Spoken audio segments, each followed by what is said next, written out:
اسم رسمی اور اسم حقیقی کو مستلزم نہیں ہوتا، کہ ضروری نہیں کہ نام سے وہ بھی معلوم ہو جائے۔ جناب ابراہیم علیہ السلام کے پاس فرشتے آئے، جبریل و میکائیل آئے، سرکار نے ان کے لیے ایک بچڑا ذبح کیا ہے نا، ان کے لیے کھانا تیار کر کے ان کے آگے رکھا، تو اب انہوں نے کھانے سے ہاتھ نہیں بڑھایا، فَأَوْجَسَ مِنْهُمْ خِیفَةً، سرکار نے کچھ محسوس کیا، خدا جانے یہ دوست ہیں یا دشمن ہیں۔ انہوں نے کہا ہم کھانا کھانے والے نہیں ہیں، وَبَشَّرُوهُ بِغُلَامٍ عَلِيمٍ، ہم تمہیں بشارت دینے آئے ہیں ایسے بچے کی جو علیم ہوگا۔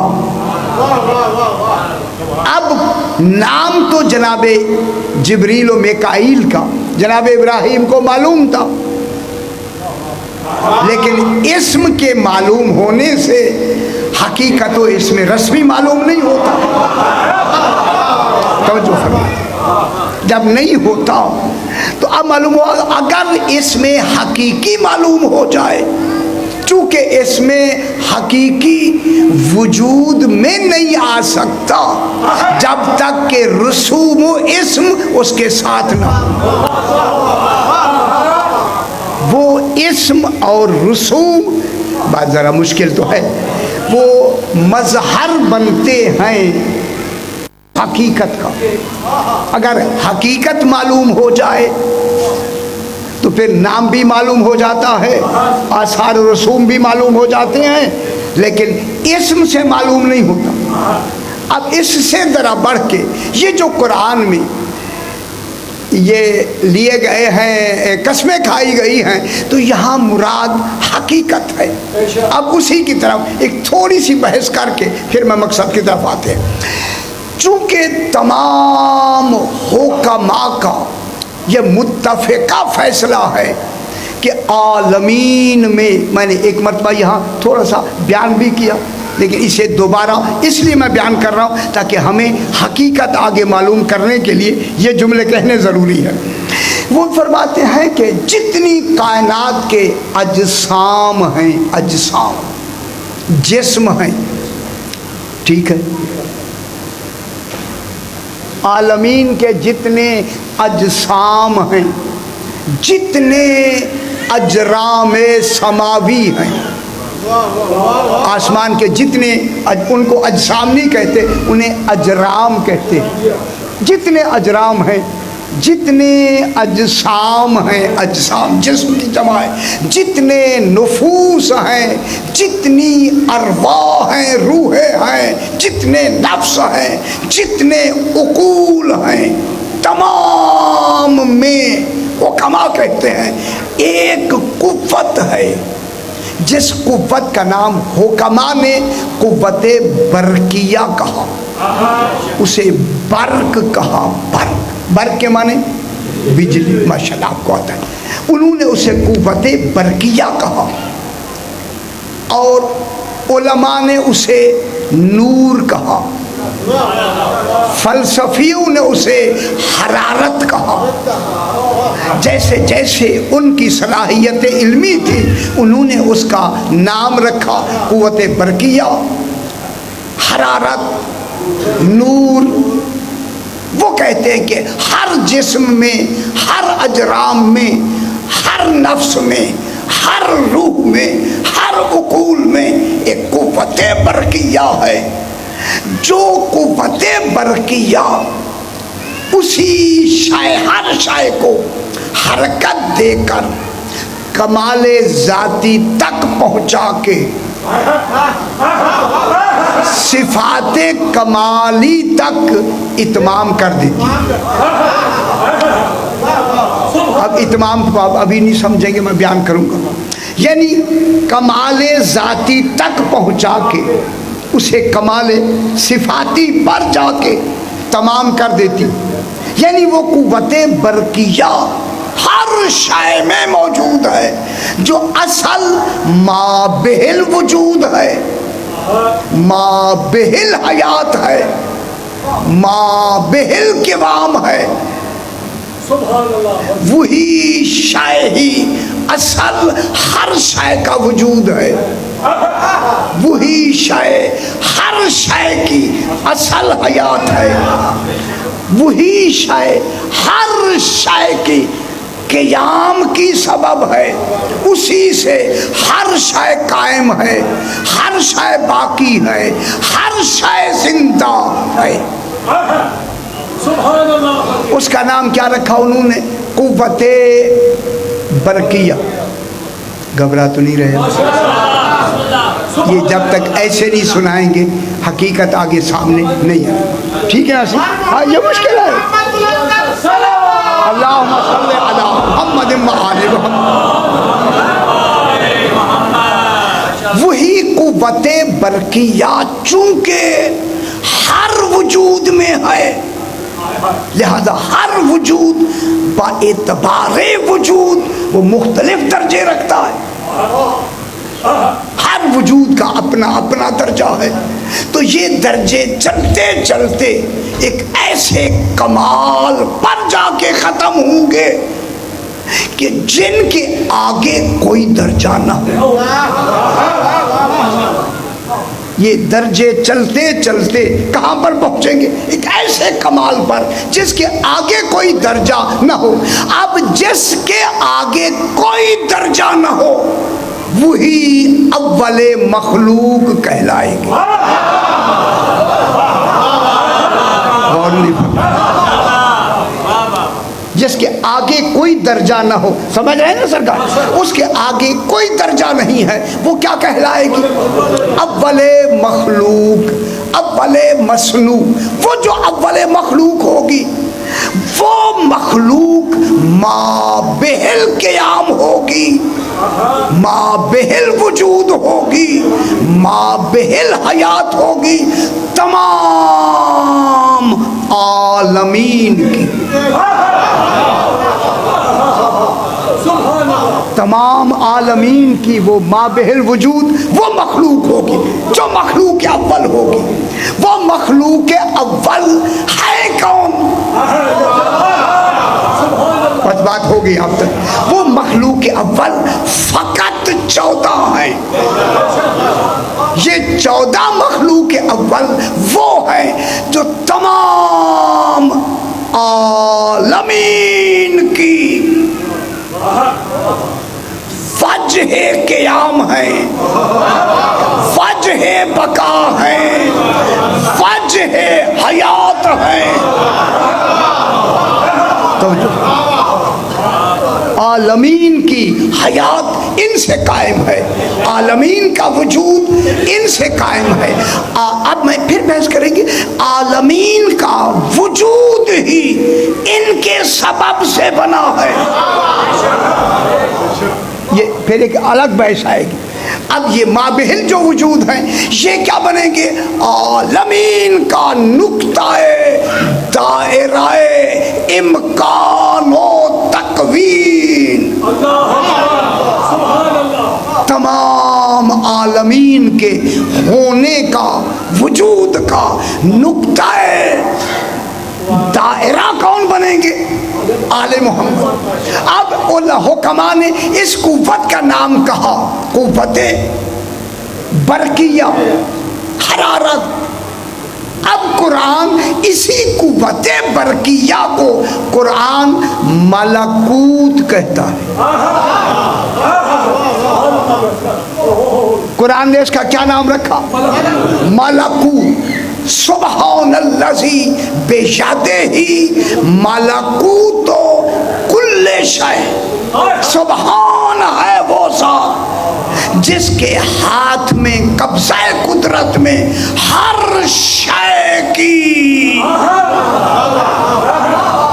میرے خیال بات اچھی نہیں لگ رہی، کیوں؟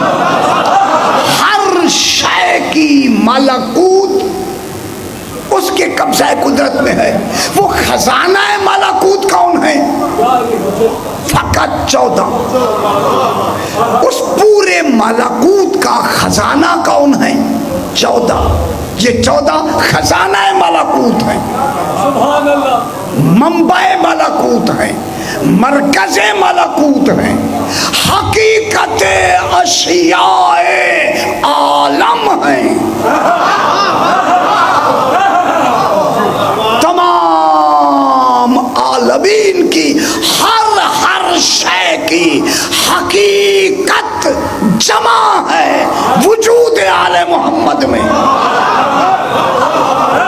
میں بہت بڑی بات کر رہا ہوں. جب ہر شے کی حقیقت ان کے وجود میں جمع ہے تو یہ مرکز حقیقت اشیاء ہیں.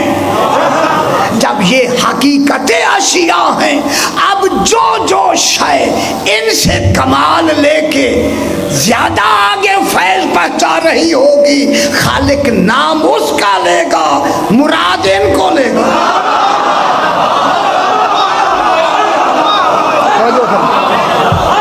ابھی وجہ تشبیہ آئی. چونکہ شمس ان کے نور سے بنا ہے، جس کی افادیت عالمین میں پھیلی ہوئی ہے، ان سے بنے ہوئے کا نام سمجھانے کے لیے لیا. سورج کتنی افادیت پہنچا رہا ہے، لیکن یہ بنا کن سے ہے؟ ان 14 کے وجود سے. جب بنا ہوا اتنا فیض دے رہا ہے تو مرکز فیض، اسی لیے خالق ابھی آئے گا. بات سمجھ آ رہی ہے نا؟ چونکہ شمس، ابھی بحث کریں گے، سورج ان کے وجود سے بنا ہے، لہذا سورج کا جو تاثر ہے اس وقت، چونکہ وہ فیض پہنچا رہا ہے. یہ فیض کہاں سے مل رہا ہے ان کو؟ کوئی تو وجود ہے جن سے یہ فیض لے رہا ہے. حقیقی وہ مرکز فیض ہے. اگر وہ مرکز فیض نہ ہو تو لہذا جب اللہ قسم کھائے گا نام ان کا لے گا، مراد حقیقت ہو. مراد کیا ہوگی؟ حقیقت. اب جناب اسی کو بات کو پھر آگے بڑھاتے ہیں. ایک ہوتا ہے جناب ذریعہ وجود اور ایک ہوتا ہے غایت وجود. آپ کہیں گے یہ مشکل پڑتا ہے، لیکن ایسے پڑھے بغیر بات سمجھ نہیں آتی. ٹھیک ہے،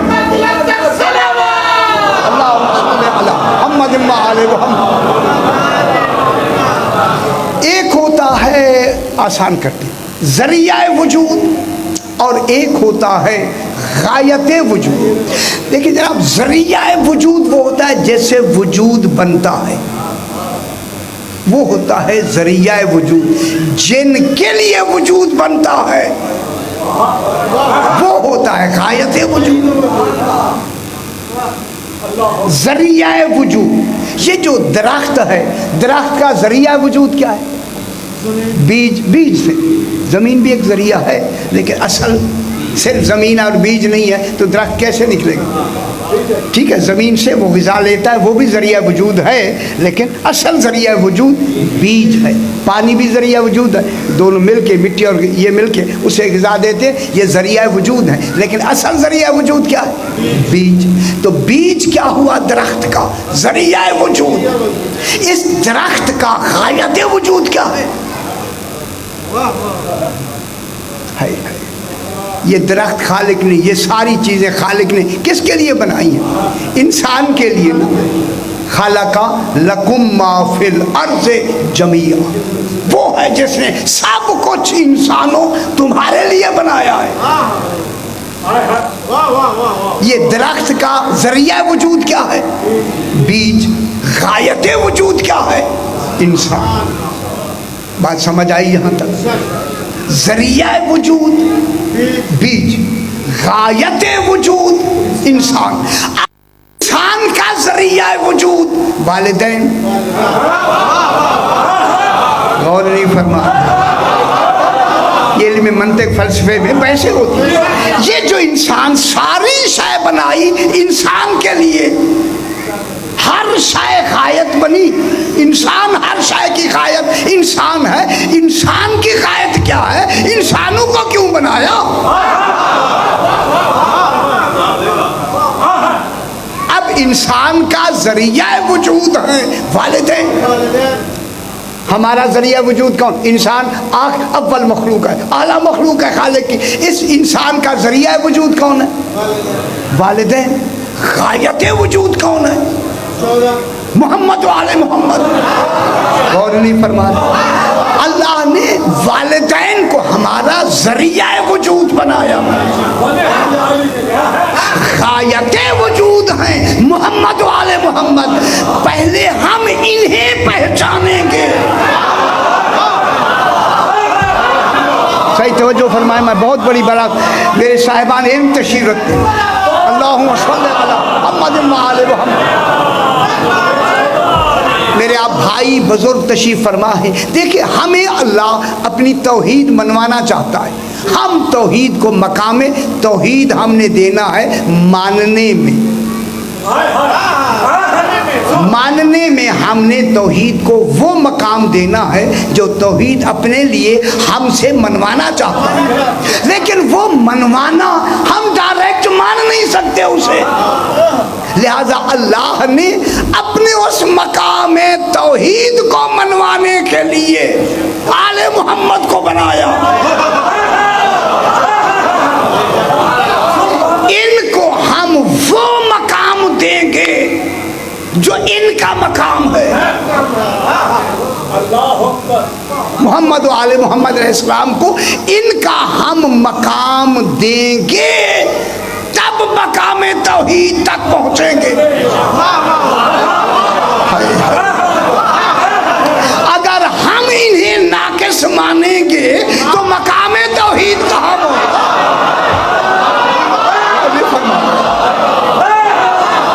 صحیح میں کیا کہہ رہا ہوں جو فرمانے ہم آل محمد علیہ السلام کو وہ مقام دیں گے جو اللہ نے ان کو مقام دیا ہے. اللہ کا دیا ہوا مقام ہم ان کو دیں گے. ان کا مقام نبوت و امامت متصل ہے مقام توحید سے. اگر ہم ان کے مقام نبوت و امامت میں نقص پیدا کریں گے تو مقام توحید تو ناقص ہو جائے گا. ہمارا ایمان کامل نہیں ہوگا. اسی کا نام ہے عقیدہ. اگر عقیدہ صحیح نہ ہوا عمل بیکار.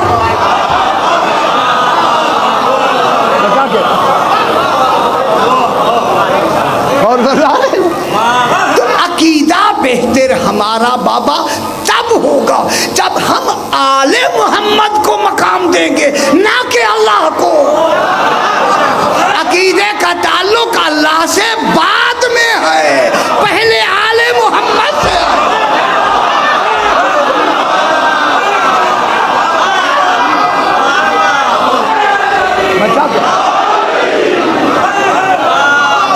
جنہوں نے بھائی جنہوں نے ہمیں توحید تک لے جانا ہے جب تک ہم انہیں نہیں پہچانیں گے تو وہ کیسا پہچانا جائے گا. ہماری غایت ہے غایت آل محمد. ہم نے انہیں پہچاننا ہے. پھر جو کچھ یہ کہیں گے اسے ماننا ہے.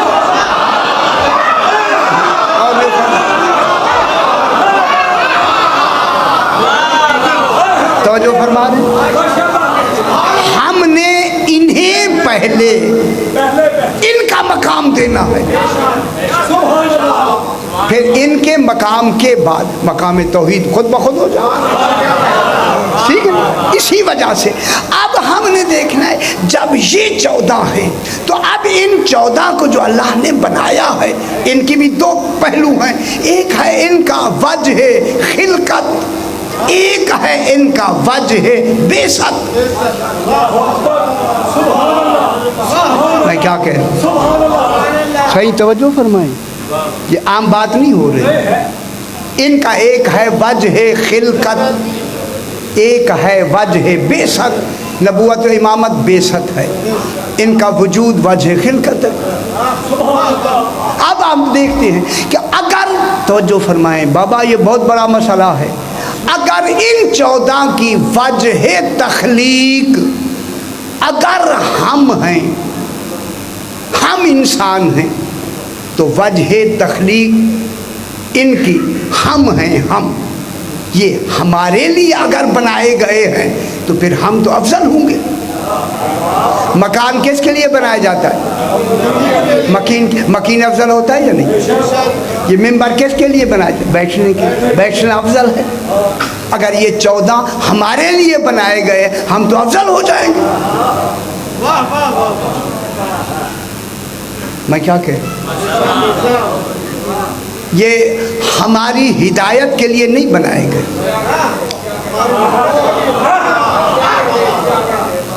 توجہ فرمائیں، یہ دنیا نے سمجھا نہیں ہے۔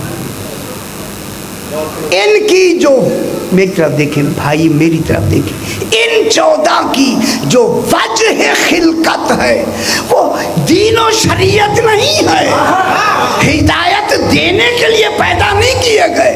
خالق نے انہیں بنایا ہے، پیدا کیا ہے اپنے لیے۔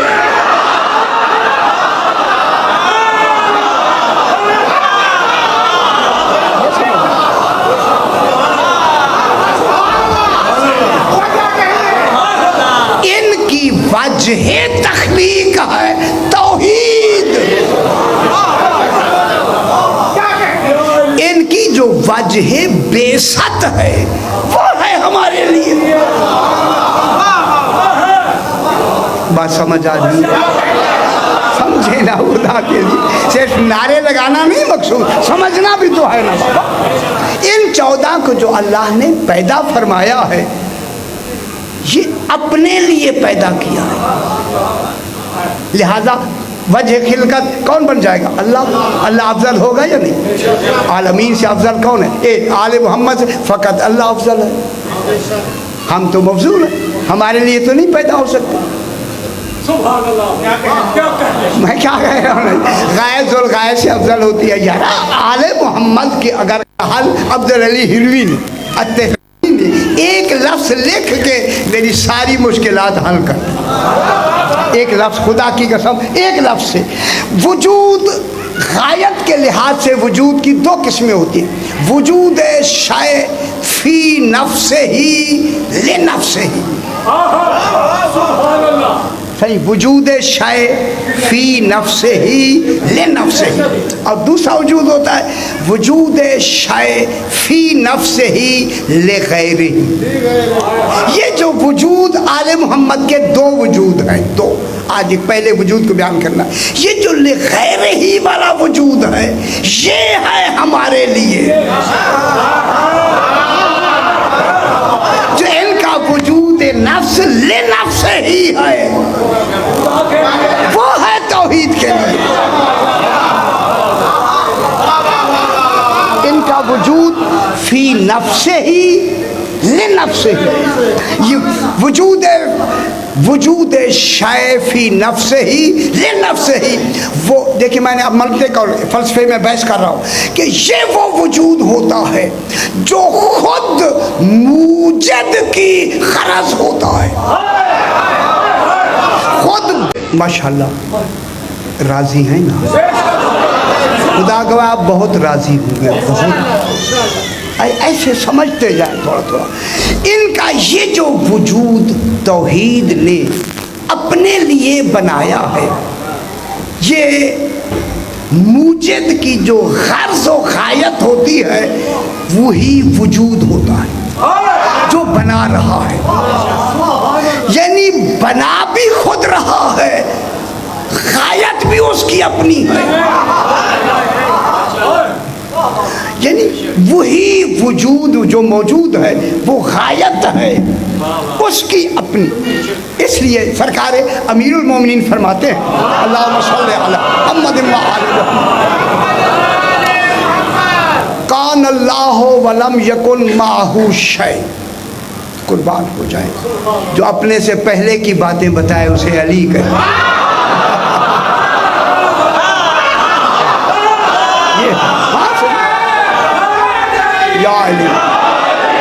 جو بننے سے بھی پہلے باتیں بتائیں، یار بیان کریں گے، جو بننے سے بھی پہلے کی باتیں بتائے اسے علی کہے۔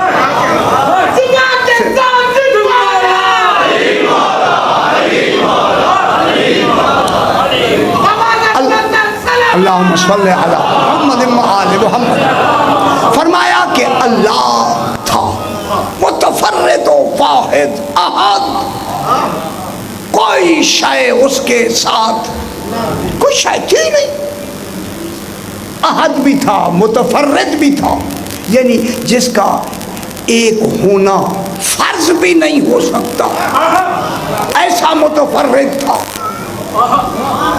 سبحان اللہ۔ کوئی شے نہیں تھی، اس نے ثم تکلم بکلمۃ، اس نے ایک کلمہ کہا، پہلا کلمہ کہا، کہا نہیں، علی فرماتے آواز نہیں تھی لیکن کہا، جب آواز ہی نہیں تھی علی تو نے کیسے سنا؟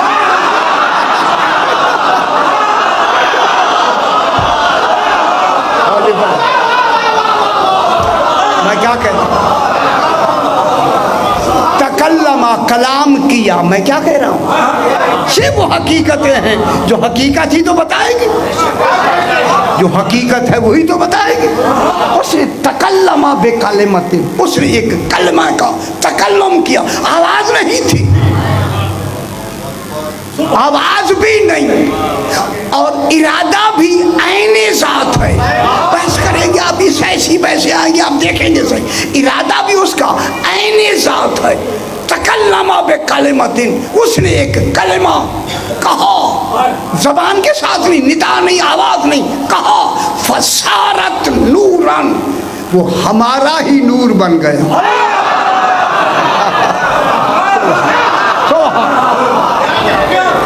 ہمارا نور مجرد بنا، نور بسیط بنا، وہ جسم اور نفس اور بدن سے مرکب نہیں تھا۔ میں سے ایک لفظ کہوں جو فلسفی جین اور منطقی جین نے، اس اخلاقی جین نے اسے کہا، جواہر مفارقہ، ہر شے سے دور جوہر تھا ہمارا وجود، جو ذات اور فعل میں مادے سے بے تعلق تھا۔ کون نہیں فرما رہے؟ یعنی ذات بھی تھی، مادی نہیں تھی۔ میں کیا کہہ رہا ہوں؟ ذات تھی، ذات، مادی بھی نہیں تھی۔ پھر ذات تھی، مادی نہیں تھی، فعل تھے مگر وہ مادے کے محتاج نہیں تھے، ان کی ذات مادی نہیں۔ پھر افعال مادی کہاں ہوں، مادے کے محتاج نہیں ہے۔ توجہ فرمائیں، ان کا جو اولین جسم جو اللہ نے وجود اپنے لیے بنایا ہے، وہ جسم روح سے مرکب، بدن سے مرکب نہیں ہے، وہ ایک نور مجرد تھا، ذات بھی مادی نہیں تھی، افعال بھی مادے سے بے تعلق تھے، یہ دیکھ رہے تھے، آنکھیں نہیں تھی، سن رہے تھے، ظاہری کان نہیں تھے، تسبیح پڑھ رہے تھے، ظاہری زبان نہیں تھی، اور بھی فرما رہے موجود تھے مگر وجود نہیں تھا۔ پھر اللہ اور ان میں فرق کیا ہوا؟ وہ بنانے والا تھا، یہ بننے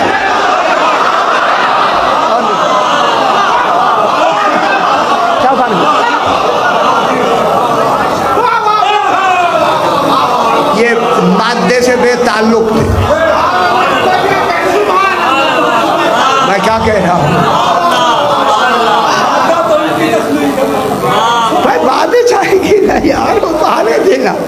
یہ جو ان کا وجود اولی ہے، یہ جو وجود ہے، یہ وجود معلول ہے جس کی اللہ علت ہے۔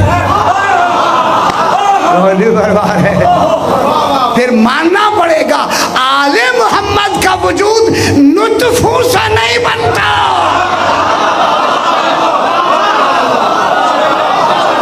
ابھی بیان کریں گے سے، ابھی سنتے۔ ان کا یہ جو وجود اولی ہے یہ مادی نہیں تھا۔ سبحان اللہ۔ کیا تھا یہ؟ ایک نور محض، نور مجرد،